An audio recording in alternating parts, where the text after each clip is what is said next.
is me, this Christian journey, y'all.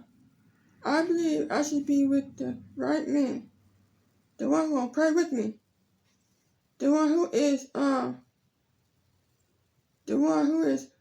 to God for me. I should be praying with him, alongside him. I don't need nobody that's gonna be on video games all the time or doing other things. You got time for God too. Me and him. And this is my future husband. I'm a godly man.